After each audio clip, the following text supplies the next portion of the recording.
I wanted to start with the album title, RökFlöte, you call it, and you named that pronunciation the anglicized pronunciation. So since we're German and we know the umlaut, what was the projected pronunciation? How would you like to call it? Well, I would probably prefer to stick with the typical Germanic language pronunciation, but it's also the pronunciation in Icelandic, from which I derive some of the ideas on the album coming from the poetic Edda of old Icelandic literature. Indeed, the first attempt to write down the mythology and the beliefs of the old Norse world of paganism, adventure, and so on and so forth. So it began, before I started work on the album, it had a working title of RökFlöte in English, because I thought I'm going to make a rock album and it'll have a lot of flute in it. So that was what was at the top of my page when I started work on January the 1st of 2022. And during the course of the day, I narrowed down my thoughts about a subject matter to deciding that I would write, focusing really on some of the gods from Norse paganism, the polytheistic beliefs of Norse religion, and and in a fanciful way, I decided that perhaps the title should become not rock, but rök, which in Old Icelandic means destiny, and flöte, which is the German and other Germanic language pronunciation and spelling of flute, the instrument I play. So that's what it became, and I changed the heading at the top of my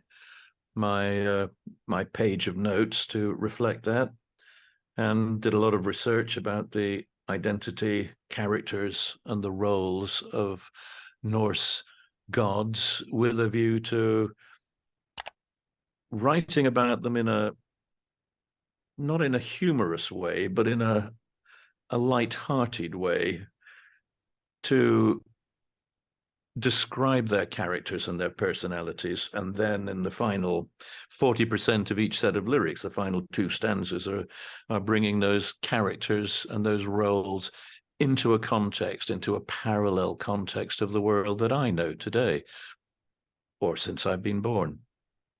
And that was really the focus for the album, for all the tracks, partly looking at the historical, analytical side of it, and partly creating a parallel set of analogies in the present day.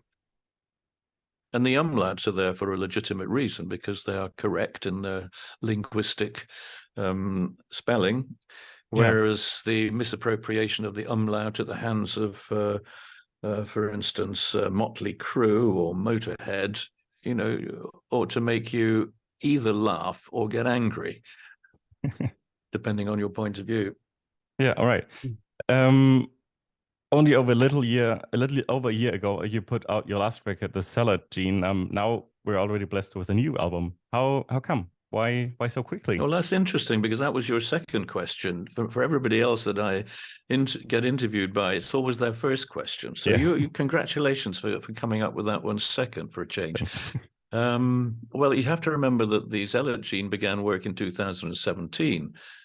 So it was really 4 years before it got to a point of being completed, partly due to the fact that I had a lot of work to do and touring, and then COVID came along, so it didn't get finished until the summer of 2021. And it was delivered to the record company in September and released in January of 2022.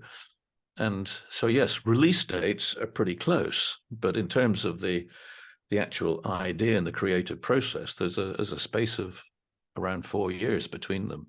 Okay, wow. Well, 3.5 years anyway. But still a lot more than a year. But the topics of these two albums are very different. How did you approach this Nordic mythology topic for this one? Well, there are different topics, because the Salad Gene is loosely looking at elements storytelling elements from the Old and New Testaments of the Bible.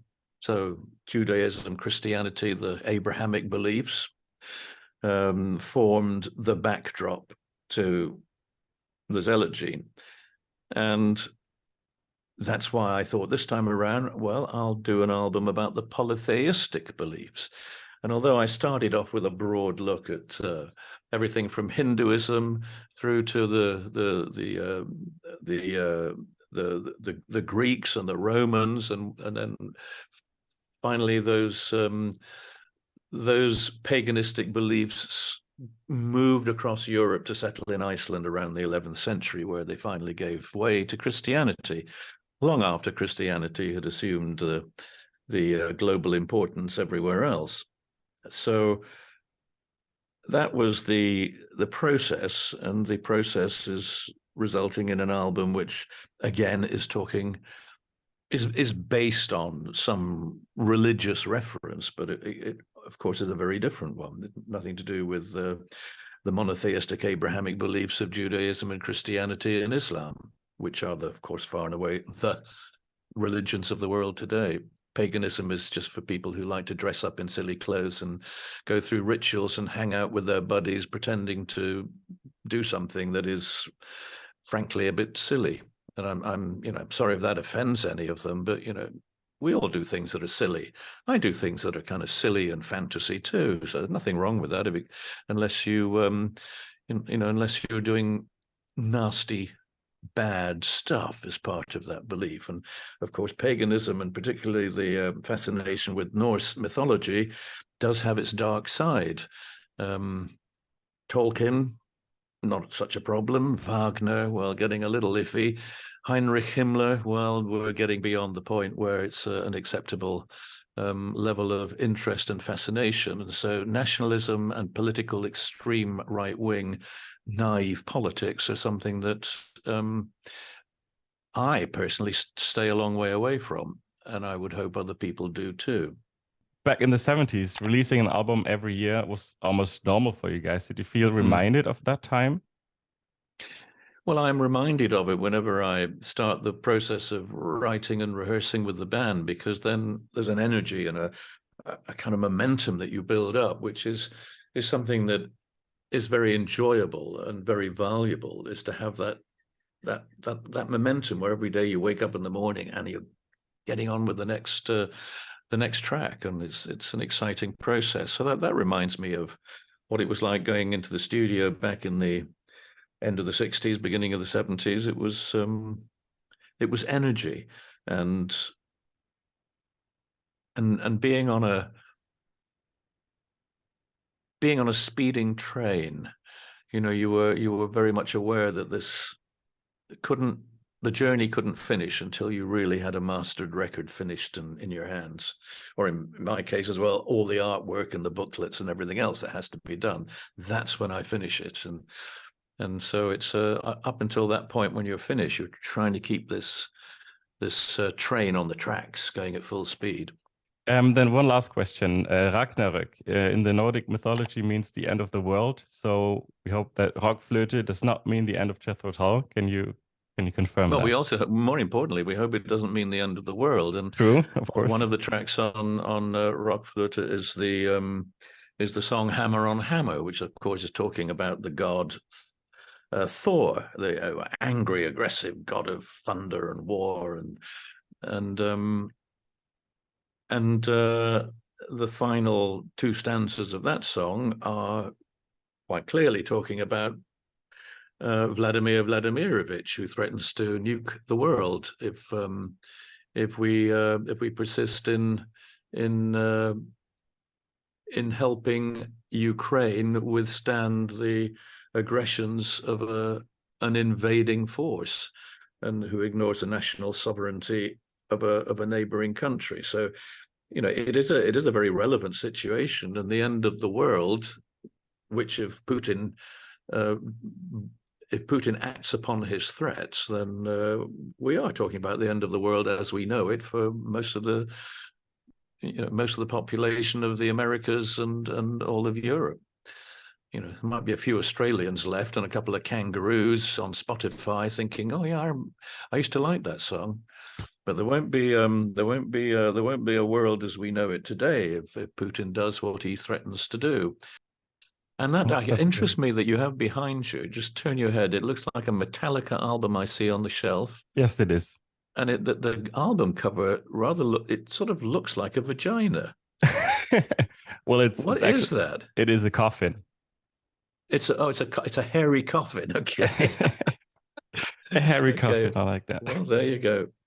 Well, now I can no longer look at that cover without thinking of vaginas. Not in the same way.